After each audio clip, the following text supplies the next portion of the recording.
జాతీయవాద జర్నలిజానికి అసలైన వేదిక నేషనలిస్ట్ హబ్ ని సబ్స్క్రైబ్ చేసుకోండి. నోటిఫికేషన్స్ కోసం బెల్ ఐకాన్ పై క్లిక్ చేయండి. అయితే ఇప్పుడు కరుణాసాగర్ గారు చెప్పినట్లు ఒక తండ్రి తన కూతురు మీద కోపాన్ని ప్రదర్శించినట్టుగా బెల్ట్ తీసి, కూతురు అంటే 5 సంవత్సరాల లోపే ఉంది ఆ పాప, సో బెల్ట్ తీసి ఏదో కొడుతున్నా అన్నట్టుగా దగ్గరికి వచ్చి మళ్ళీ అక్కడ ఒక సీరియస్ మ్యూజిక్ ఉంటుంది. ఆ తర్వాత వెంటనే మళ్ళీ జస్ట్ ఆహ్లాదంగా మారిపోతుంది. ఆ చిన్న పాప వచ్చి ఆ బెల్ట్ని ఉయ్యాలలాగా అనుకొని ఊగడం. సో ఇది ఈ 10 సెకండ్స్ ఇన్స్టాగ్రామ్ రీల్ ఇది. దీన్ని వీళ్ళు తీసుకొని యూట్యూబ్లో పోస్ట్ చేసుకోవడం, అంటే వాళ్ళ బ్లాగ్లో పోస్ట్ చేసుకోవడం జరిగింది. ఏంటి అంటే నలుగురు వీళ్ళు కామెంట్ చేయడం, వారు అన్నట్లుగా వాళ్ళ యాంగిల్లో దాన్ని కామెంట్ చేయడం. సో చాలా వల్గర్గా కామెంట్ చేయడం.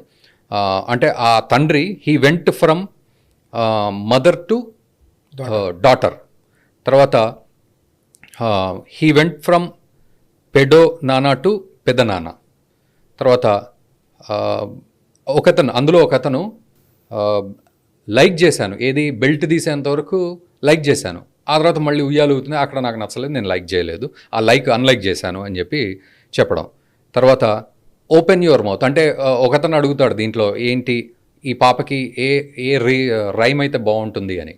ఓపెన్ యువర్ మౌత్ హా అనేది దాన్ని కొంచెం వల్గర్గా తీసుకున్నారు. అట్లా తీసుకొని తర్వాత వీడియో ఆగిపోయింది, కానీ ఆ తర్వాత ఏం జరిగిందో అని వీళ్ళు విపరీతమైన నవ్వు, దాన్ని పైశాచికంగా నవ్వడం అని అంటారు. సో ఇది జరిగింది. దీని మీద ఇదంతా కూడా డిస్కషన్స్ జరుగుతూ ఉన్నాయి ఇప్పుడు సోషల్ మీడియాలో.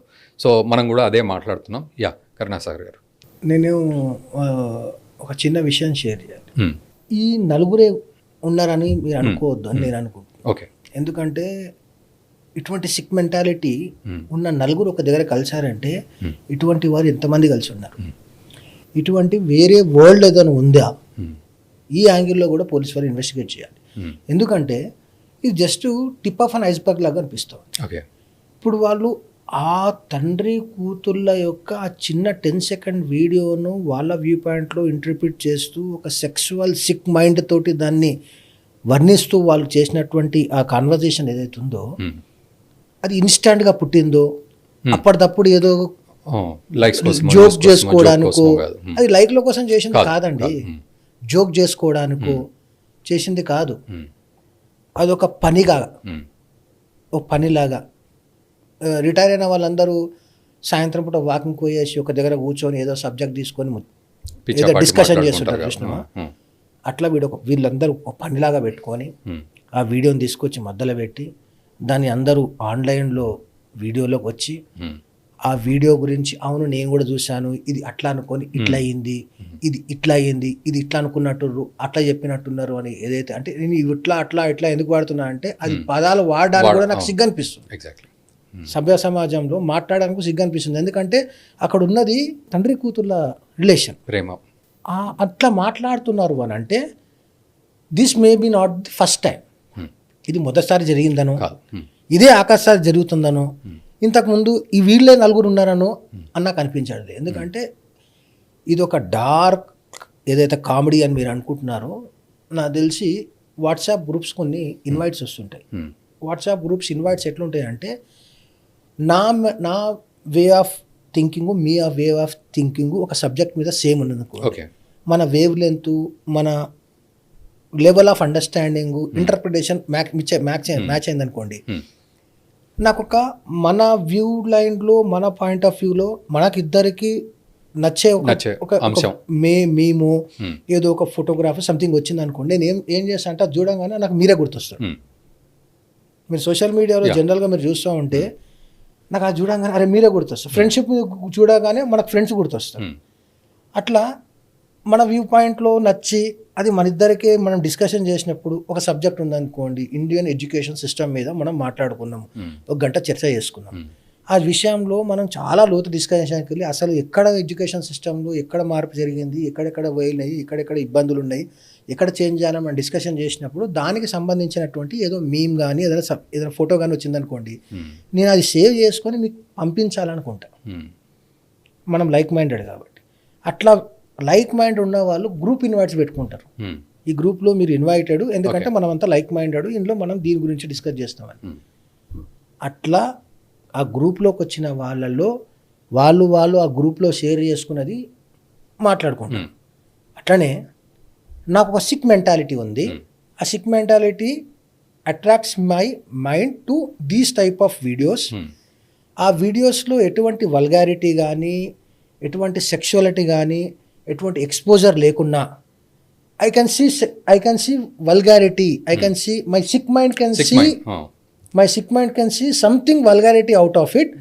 దాన్ని మనం ఇంటర్ప్రిట్ చేసుకుంటూ మనం డిస్కస్ చేసుకొని మనం సాటిస్ఫై కావచ్చు, కామెడీ రూపంలో సాటిస్ఫై కావచ్చు అన్న మెంటాలిటీ తోటి వాడు ఏమన్నా అట్లా గ్రూప్ క్రియేట్ చేసుకోవడము, లేకపోతే సపరేట్ ఒక వెబ్ వరల్డ్ క్రియేట్ చేసుకొని దాంట్లో డిస్కస్ చేసుకుంటున్నారు తెలియదు. ఎందుకంటే అది ఇప్పుడు మీరు జూమ్, అది జూమ్ లాగానే ఉన్నది. నలుగురు ఇక్కడ ఉన్నారు, ఒకడు అక్కడ ఉన్నాడు, మధ్యలో వీడియో ఉన్నది. అది సపరేట్ ఒక ప్లాట్ఫామ్ లాగా ఉన్నది. అది ప్లాట్ఫామ్ ఏంటో అయినది ఐ క్యాన్ జూమ్లో చేశారు.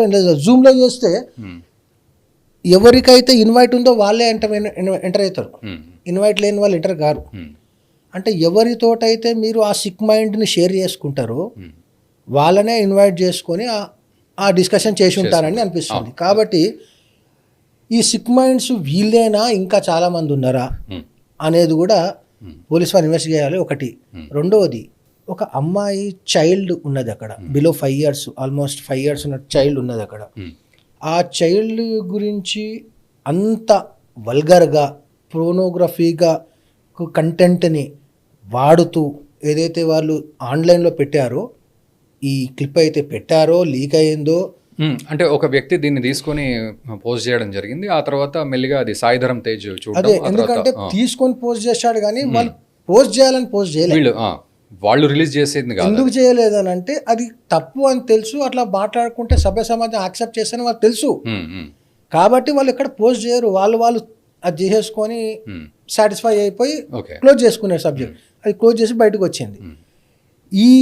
ఏదైతే ఈ కంటెంట్ ఉందో, ఈ కంటెంట్ ఏదైతే సోషల్ మీడియా ప్లాట్ఫామ్లో ఉందో, this attracts serious penal sections. Okay, మనం ఇంతకుముందు ఐపీసీలో కానీ, ఇప్పుడున్నటువంటి భారతీయ న్యాయ సంహితలా కానీ, prevention of sexual offences against children అని POCSO, prevention of offences against sexual offences act ఏదైతే ఉందో దాంట్లో కూడా స్పెసిఫిక్గా by words, gestures, written or spoken, ఈ యాంగిల్లో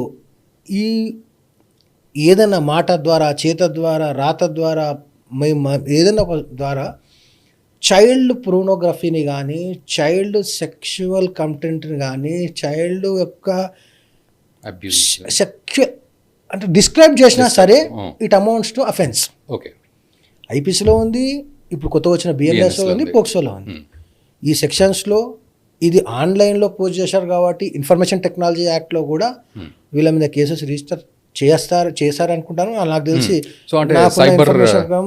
తెలంగాణ సైబర్ బ్యూరో ఎఫ్ఐఆర్, ఇది సైబర్ క్రైమ్స్ అన్నిటికీ ఒక బ్యూరో ఒకటి ఏర్పాటు చేశారు, దాంట్లో ఎఫ్ఐఆర్ చేసి ఉంటారు. కానీ దాంట్లో డెఫినెట్గా this should not end, this investigation should not end at this point only. ఇది ఎక్కడి నుంచి స్టార్ట్ అయ్యింది, దీనికి ఇంకా ఏమేమి ఉందనేది కూడా ఇన్వెస్టిగేట్ చేయాలి. ఎందుకంటే ఇదంతా కూడా వోక్ కల్చర్ని తీసుకురావడమే. ఎందుకంటే ఇంతకుముందు సెక్స్ అనే పదాన్ని పబ్లిక్లో మాట్లాడడానికి కూడా సిగ్గుపడే దగ్గర నుంచి ఇప్పుడు ఓపెన్గా మాట్లాడే దగ్గరకు వచ్చిందంటే వోక్ కల్చరు జనాలలో పెరుగుతుంది. ఇదంతా కూడా పెరగడానికి కారణం ఏంటంటే ల్యాక్ ఆఫ్ క్వాలిటీ ఎడ్యుకేషన్. ఈ వీడియో మీకు నచ్చినట్టయితే లైక్ చేయండి, 10 మందికి షేర్ చేయండి. అలాగే కామెంట్ల రూపంలో మీ అభిప్రాయాలను మాతో పంచుకోండి. Nationalist hub group of channels ను సబ్స్క్రైబ్ చేసుకుని తెలుగునాట జాతీయవాద జర్నలిజాన్ని ప్రోత్సహించండి. ఈ వీడియో కింద ఉన్న బెల్ ఐకాన్ పై క్లిక్ చేయడం మర్చిపోవద్దు.